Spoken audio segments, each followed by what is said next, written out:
Welcome to the lABLEd podcast, a show about disability, illness and difference. I'm Lucy. And I'm Alice. And that's Lola. Kaleidoscope identity, and this is who I'm meant to be. I'm just labelled me. I'm just labelled me.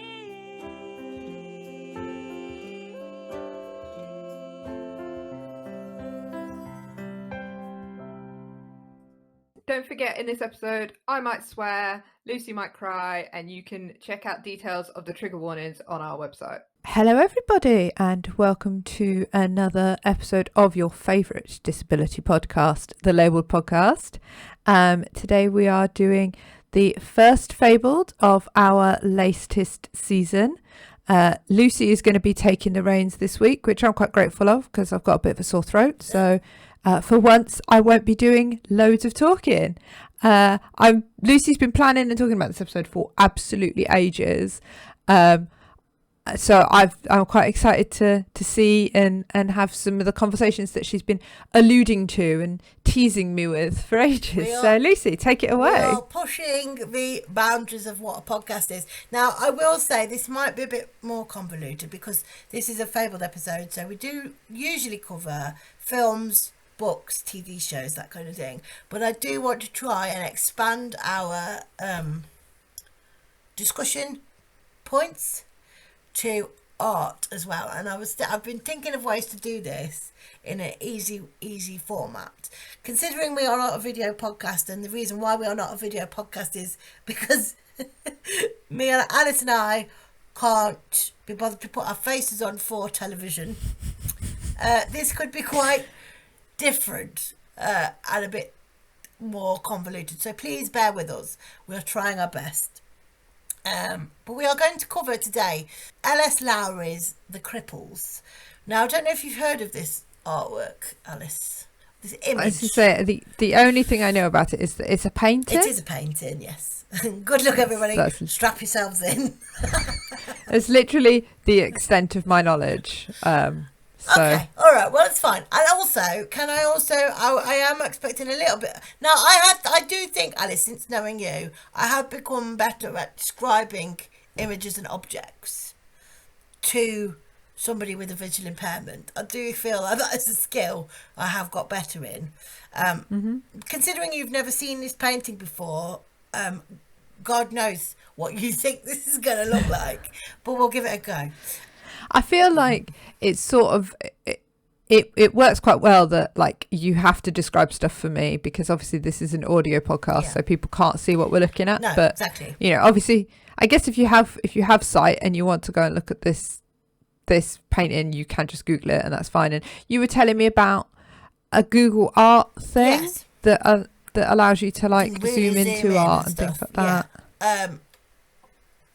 And I've listened to other podcasts that describe that cover art, but they don't really describe the image. They talk about the artists and their thoughts and feelings behind the image and that kind of thing. They don't actually describe the image, so it didn't really help. So I'm going to try my best to describe this image. If you do want to see like a copy of what I'm talking about, I am going to include it in our newsletter, which I encourage you all to sign up to. It's free. You can do so via our website at www.labledpodcast.co.uk if you want to see an image of what we're talking about. And you can also then check to see if my description is any good. Okay, so what I'm going to do is I'm going to describe the image first and then talk about the artist himself, because there is discussion about whether or not he had Asperger's syndrome. So we'll talk about that a bit later on in the episode. But so the images appear in LS Lowry's renowned painting called The Cripples is he's known for his sort of like distinctive matchstick figures. I would say, Alice, though, that when you think of a matchstick figure, you just think of lines, don't you? I would think of a matchstick figure, but then also think of like Tim Burton-esque type hollowed out sort of features. Okay. When I looked Okay. at them, I thought, oh, that reminds me of Tim Burton. Which I don't know if you've ever had a Tim Burton movie audio described to Yeah. you. I have seen Tim Burton movies when I have, you know, had Hindsight, more vision, yeah. and it is that like it's a lot of sort of deep set eye sockets with protruding eyes. It's a lot of like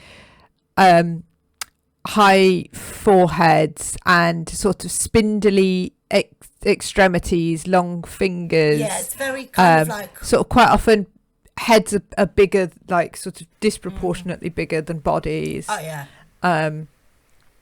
Yeah. That's good. We're after a semi-good start. I like this. Okay. So there are about, I'd say, 25 of these Wow. matchstick figures in an industrial landscape in northern England, something that Lowry was famous for.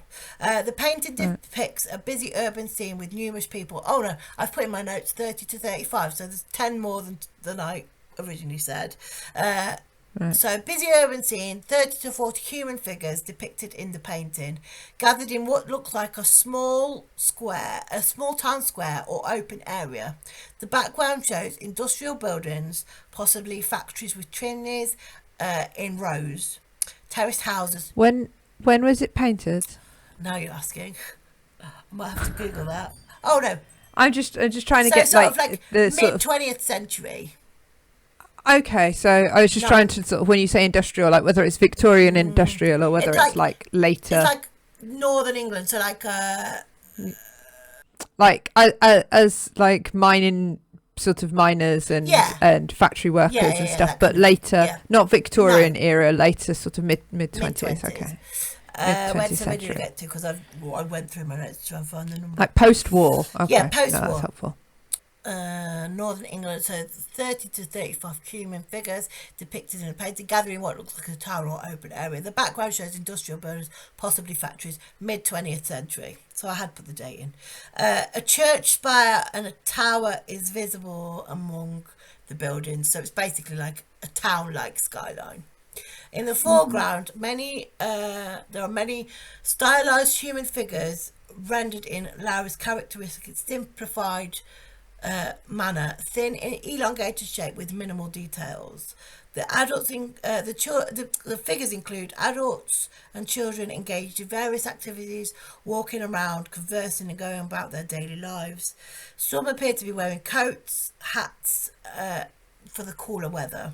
There is a small black dog that is visible in the image, and a child is sat in what look... Now, I put this through several AIs and it said a childlike wagon cart, like a toy thing, but actually when you look at it, it looks like a very simple, rudimentary kind of like wheelchair type thing, something to help like with somebody's mobility.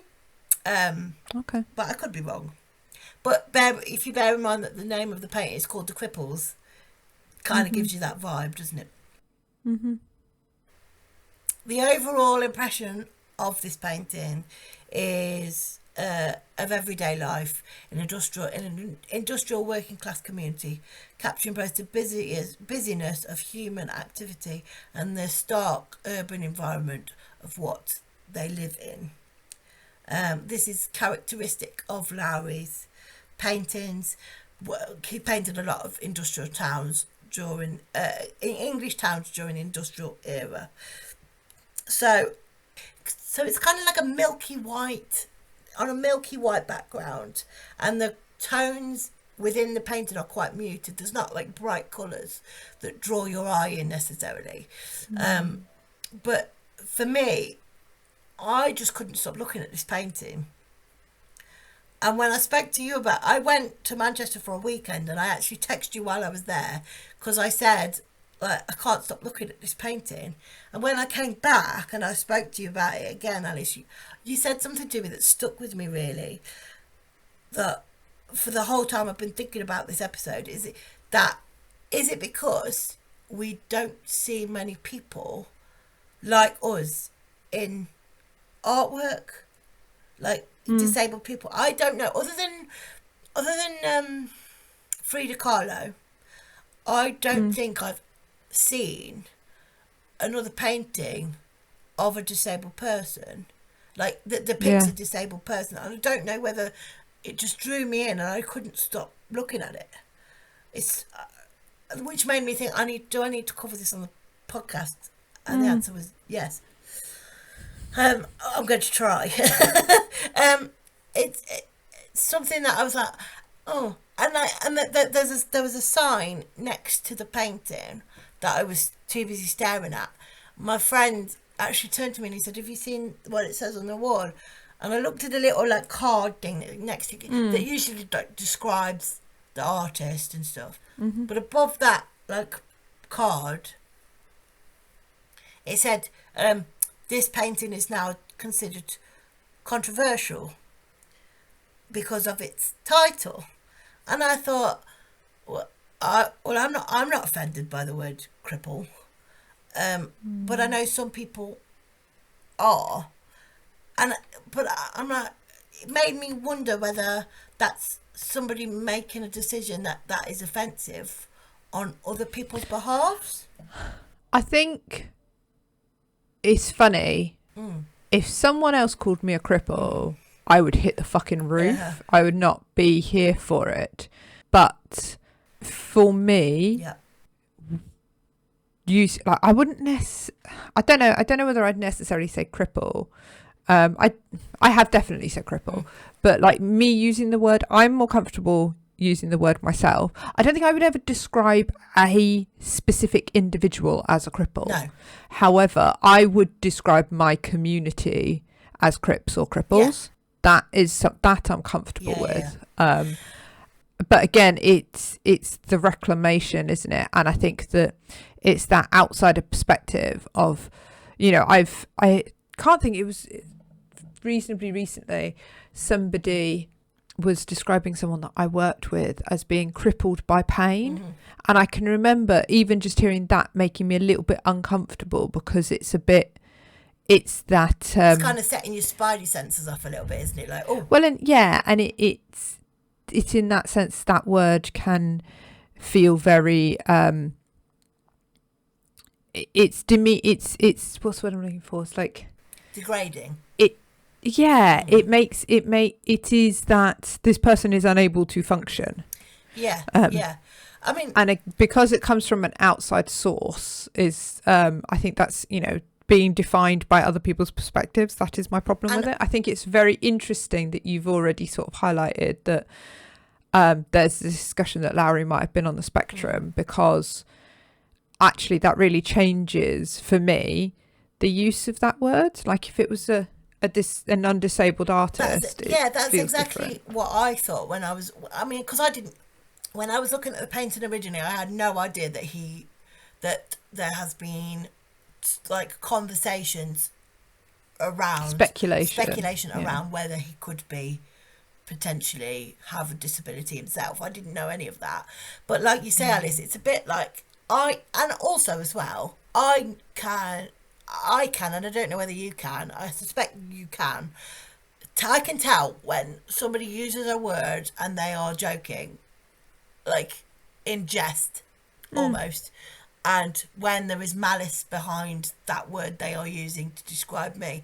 So I will often say, oh, my spazzy hands, or my lobster hands or something like that. But if somebody else was to say, oh, your spazzy hands, like that didn't know me or I wasn't very close with, like if you were to say, oh, you and your spazzy hands, I'd be fine with it. And the thing is, right, so I would never describe your hands as spazzy. I might say, oh, Lucy and her hands, but I would never use that actual word, because for me, that word is it's not a condition that I experience, and so I don't want to apply it to you when it's not something I kind of have knowledge of. Whereas, in the same way that I will on the regular talk about kind of like the blind girl problem of like getting through. I'll be like, oh, this is fine, it's just the blind girl problem, I've got to get past it and things like that. And it's, if somebody were to describe me as blind, that's fine. My wife is blind, whatever it is, like that's fine. But and it's just because it's so personal. If someone else were to be like, oh, she's having a real blind day, I'd be like, and it's like I would not sure I'm all right with that. I would never dream of like calling you Molly. Do you know, like, oh, she can't say Molly. I do with my mum. My mum wears glasses and she walks around the supermarket. She's like, I can't see. What does that say? And I have to read it to her. Like, all right, Molly. But I would never dream of saying that to somebody who'd got a visual impairment and was, blind with a guide dog, because it's just offensive. You don't say I say it in jest to my mother who needs glasses. I guess the weird, answer. I guess the answer to the question is it's very, very personal. Like I even you at the beginning of this episode you said there's discussion that Lowry may have had Asperger syndrome. That I don't use that phrase anymore to talk about people. Do you know what? As soon as I said it, I thought, was that the right term? But that's what in the research I'd done, they said this is what we think. But I have a friend who is autistic and very comfortably describes herself as having Asperger's, and it's just one of those things. It's very, very personal. It is. And I think what was interesting, like listening to you describe the painting, is it sounds bleak is maybe not the right word, but it sounds like quite a sort of a sort of like a bit of a downer painting, a bit low key and a bit like downer's not the right word. It sounds like it's trying to really make a big fuss. Like this is this. You see, just this community, this space, maybe a little bit sort of muted, like that sort of perhaps suggests that it doesn't have a spotlight shone on it. It's maybe not seen. Yeah, and I think as well, for me, on the other side of that coin, and this is what I like about art. This is what I like about images, because it's all like you've got your own take on it, isn't it? Haven't you really? But what I got from it was just like people with disabilities just going around just doing general stuff. There wasn't this kind of muted sort of downer, and it was like, oh, it's just normality, really. And I don't mean normality as in this is normal or this is unnormal. Like, what's the word? What's the opposite to normal? Unusual. That's the word. Unnormal. That's what we should have called the podcast, Unnormal. That would have been a better name of this podcast. It's easier to spell. But it just goes like it's just showing like people who are disabled just doing regular stuff, just on an average just day. doing average, just having average lives. I think that's what I got from it.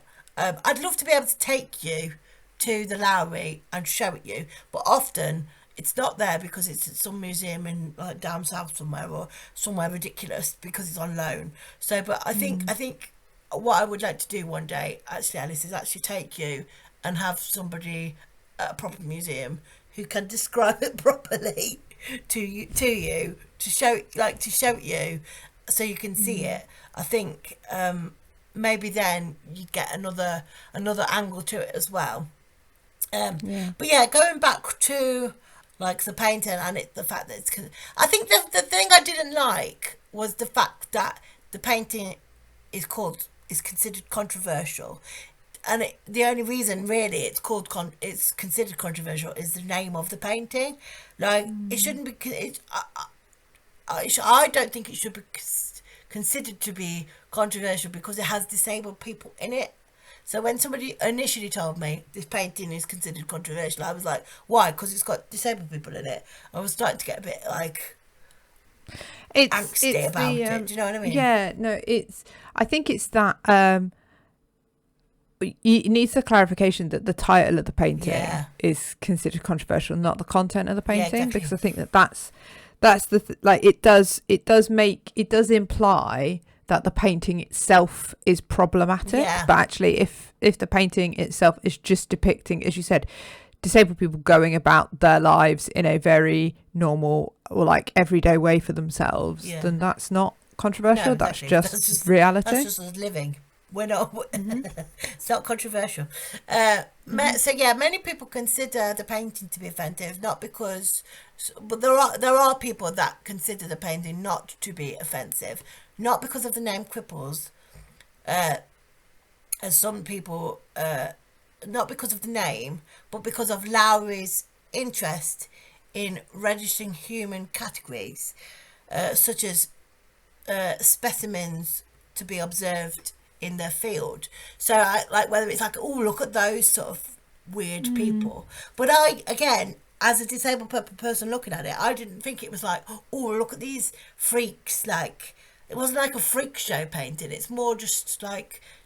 Is that something that he was known for, as kind of like exploring specific in like sort of character types or demographics? I think that, I mean, there is another famous painting that's called Match Day, and it's a depiction of, again, lots of people in a built-up area going to a football match, and they're all like, they've got like the kit on and stuff, and they're going into the match, or they're either going in or coming out. And I don't know whether that is just depicting the human sort of condition, I want to say, or like just going the human experience to a football of match. this group of people coming together. Yeah. And there's another one called The Funeral Party, and it's like a family, and they're stood in a line in like mourning clothes, and they're just looking at you in this painting. Again, it's the human experience of... It does sound like he's perhaps interested in people going through a specific experience, whether that experience is, you know, going to a funeral, going to a football match, or living their everyday lives but with like physical difference. Yes. Like, it does sound like he's quite interested in depicting that. Yeah, and I think that became more apparent in the later stages of his career, because he became increasingly fascinated by misfits, down and outs, and, as some people believe, the cripples. So in 2008, an article in the Irish Journal of Medical Science suggested that Lowry himself might have Asperger's. But more importantly, Lowry also talked of disabled people being real people, sad people, that he feels like he is them. He did suffer from depression as well. So Lowry's paintings gave representation to a community which usually feels ignored and neglected.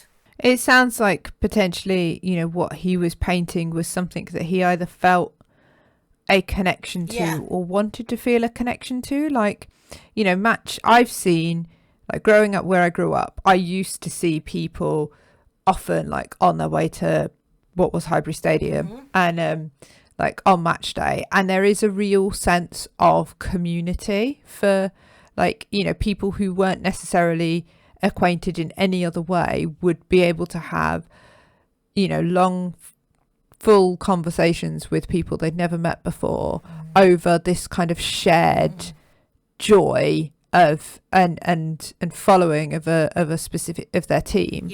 And that I can remember seeing it, and, you know, I was more into football when I was younger than I am now, and feeling that, wanting to feel that kind of open, welcome acceptance-ness, and wanting to be part of that kind of that community, I guess, and that community feeling. And I wonder if, you know, if Lowry was saying, you know, if Lowry was living with mental health and potentially neurodiversity, that you know, what he's painting is communities that he feels a connection with, even if it is just the sense of camaraderie and welcomingness of a community, or if it's actually, these are people that I feel I share And also, something with. is there an element of, like, I feel different but I can't quite put my finger on it, I'll make a painting and express myself that way.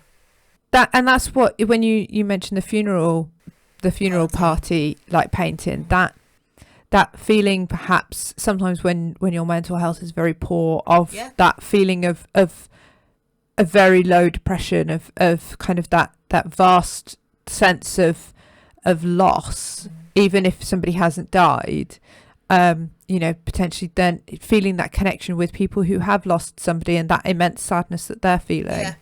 Again, it's that I am feeling a feeling that I can't necessarily vocalize, but I can try and portray it in what I'm painting. I can't tell you what the matter is, but I can show you what I can show you how it feels. It's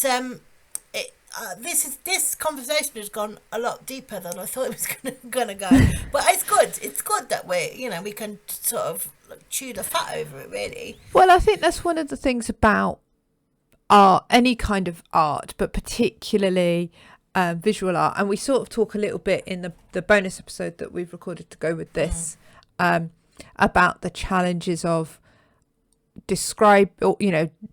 audio describing art for people who can't see it, is that art, it triggers a lot of emotions, and so it's very hard to describe an artistic image factually without adding emotion to it, but it being without it being your emotion, because obviously you would then inform the interpretation of the person who's listening to the description, and it's also your lived experience. And I'm not just talking about lived experience of disability. Your lived experience, full stop, will it doesn't matter whether you've got a disability or not, will you will have a thought and a feeling about a painting, piece of music, piece of theatre, because you have either experienced it or you haven't experienced it. Do you know what I mean? So there is that level of, it's always everybody is going to have a different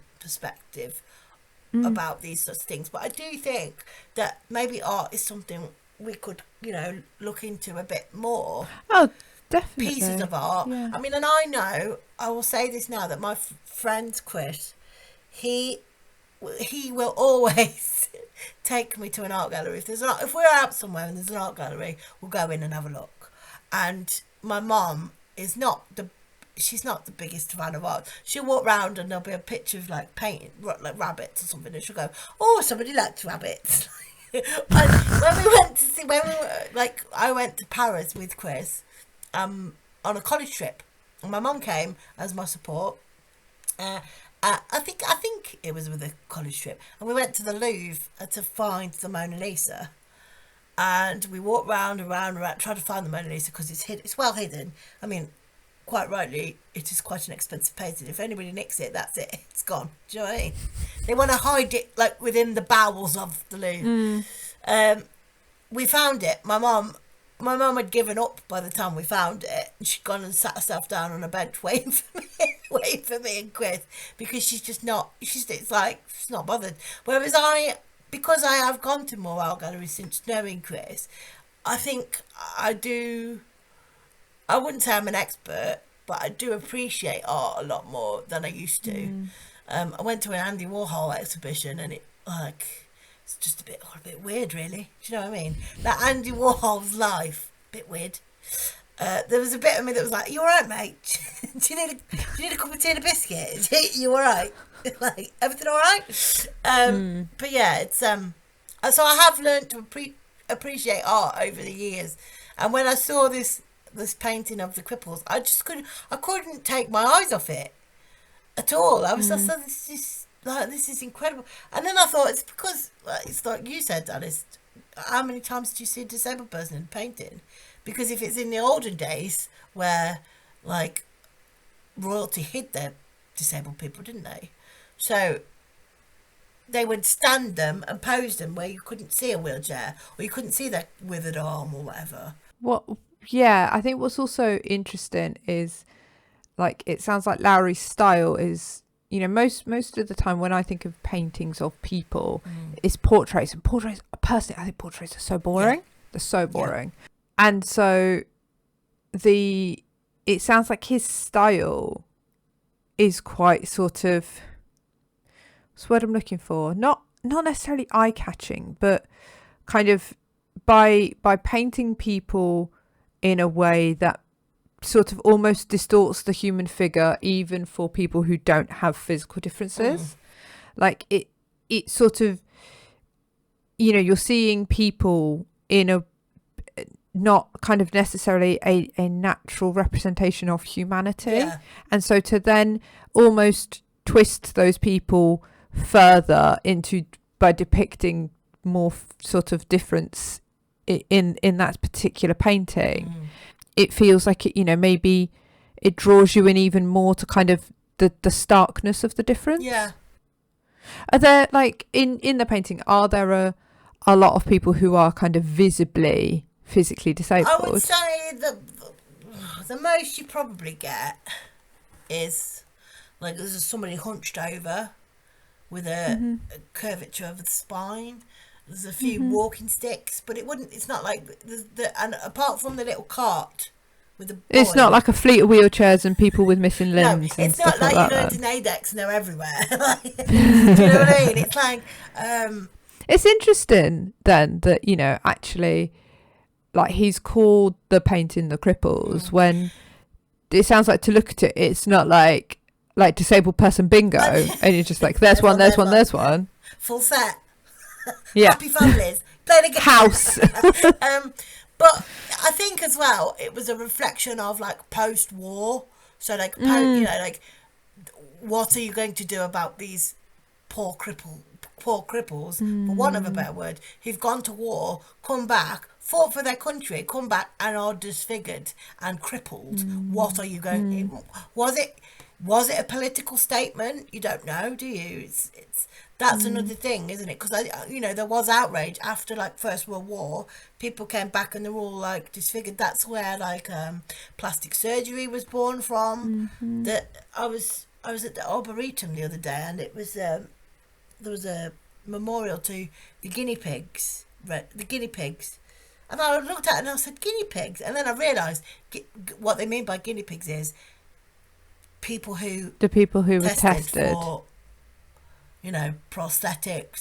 Used as the kind of the guinea pigs for things. Let's see if we stick this piece of skin here. Will that work? Yes, it seems to, kind of thing. And I was like, oh, to me, I find guinea pig far more offensive than cripple. Because it's like, oh, well, if it doesn't work, it doesn't matter.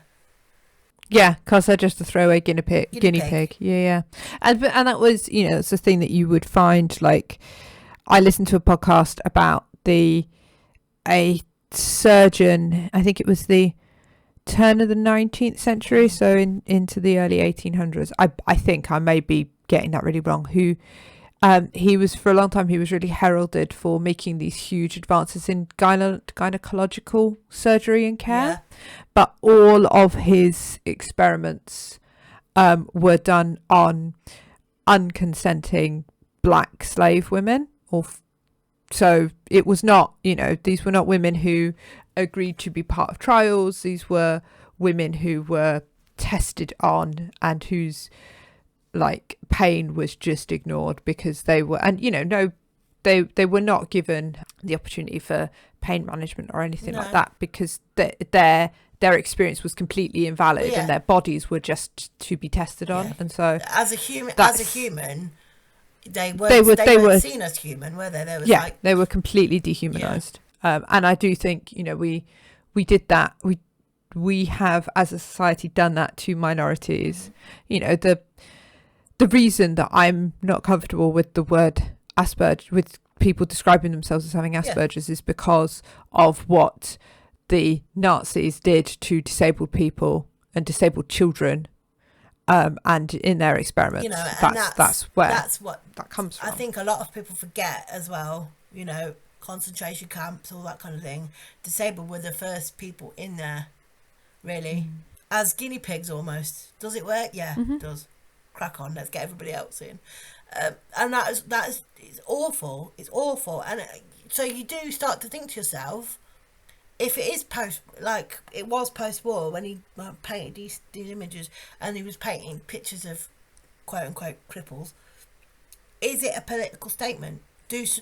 help these people, do something to help and make these lives better for disabled people. You don't know, and we will never know, because Lowry is no longer here, and so his artwork is left for people to have discussions like this, on podcasts like this, to go, you know, it's a big debate, isn't it, really, as to what did you mean by this?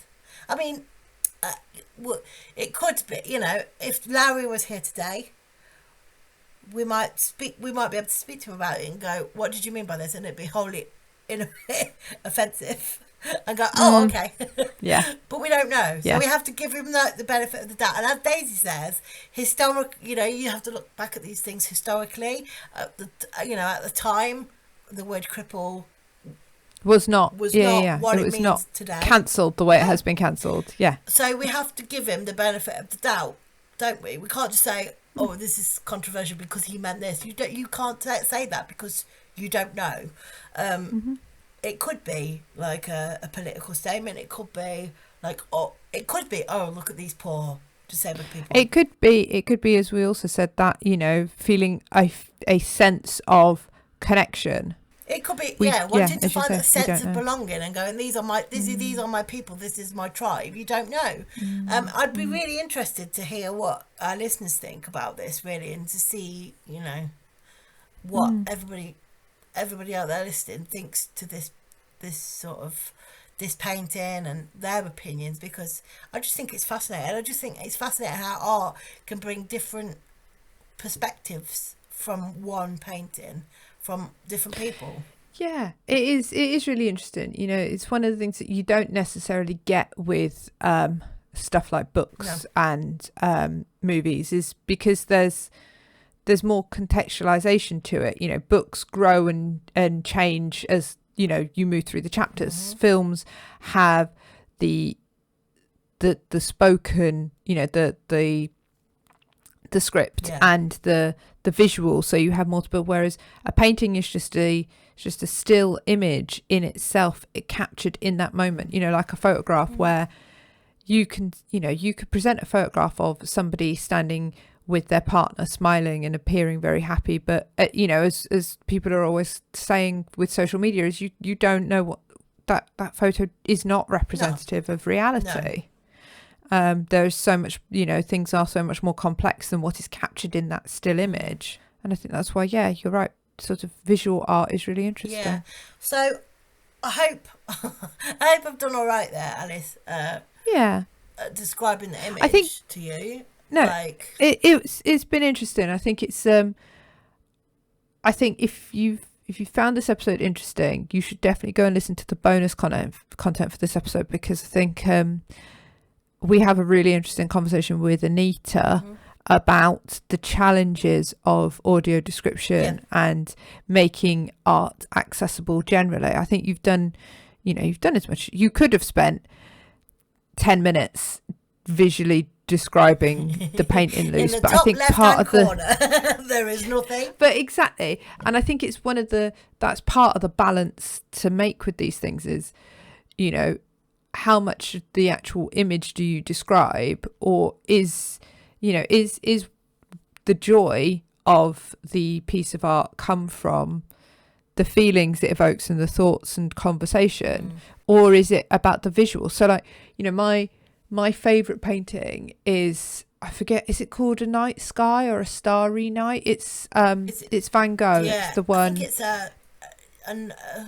I don't know. I have to have a look. I think it might be A Starry Night, but I do know the one you're talking about. Yeah, it's like a silhouette of like a town with the the sky behind it, and the there's like clouds and like a starburst and stuff, and I just think it's really simple, but it's really beautiful. And the reason it's my favorite painting is there's lots of kind of little, like, it is built up over time, because it was included in a episode of Doctor Who. There is a really silly reason. Back when Doctor Who was really, really good. Yeah. And that I watched that episode at a point in my life as well, and so it kind of all feeds into it. And I've never actually seen it in real life. I've seen Sunflowers, one of his other paintings, in real life, but I've never seen that one in real life. Have you ever heard of? Sorry, Alice. No? It's called the Van Gogh Experience, and actually, like, it's like I've heard of it, but I've not been. It's where they've done. It's all projections on the wall and projections, lights and things. I don't know whether that would be something that would interest you, or whether it'd be something that we could perhaps look at going to together, because like they've done a lot of accessibility around it as well. I don't know whether that's physical accessibility or other accessibility. I'll have to have a look, but it sort of like pulls you in. It's almost like physically pulling you into a painting almost, because there's like lights and things around it, massive projections. So it might be something that you could have a look at. Maybe it's one of like, but yeah, I think that's the thing about art is that it's more complex than just the image that you're looking at, and so making it it's all part of that experience. Exactly as you say, it's the experience of it. It's not just here's the picture. And that's where the bonus content for me was born out of. I actually said to myself, well, what if I wanted to take Alice to go and see this painting? How I wonder if there was anybody that's put in the work in so that we could go and enjoy it together as two friends just having a day out, and then that grew like, let's have a conversation with somebody. So it's very interesting. Go and sign up to our newsletter to listen to that. And that genuinely isn't employed to get you to sign up to our newsletter. We're just recommending you do. But so that is the Lowry and the Cripples. Like I say, I will be we'll also put it on our social media as well, so that if you don't want to sign up to the extra content, you don't have to. But it is free, so please do. I'm not. I'm also not disparaging you from doing it. But yeah, I just thought it was really interesting. But I don't know how many more paintings we could cover that cover disability. We might do a history. I'm sure there will be people who are like this one and this one and this one. Probably So somebody's we'll going to see what happens on give me a long list. People will make recommendations. Exactly. We might also do a history lesson, I think, on Frida Kahlo as well. Yeah, that would be interesting. Which would be interesting. So so that's the Lowry and the Cripples. Yeah. Thank you very much, Lucy. Thank you very much, everybody, for listening. And we will see you next week for something else. Something completely different. Yes. Bye-bye. Bye-bye. Shh. Don't wake Dora. Thanks for listening to the lABLEd podcast. If you like the show, you can rate, review and subscribe, and you can follow us on social media at lABLEdPod. This episode was edited by Adam Hall. Our music was by Maisie Crunden, and we'd like to thank the rest of the team involved.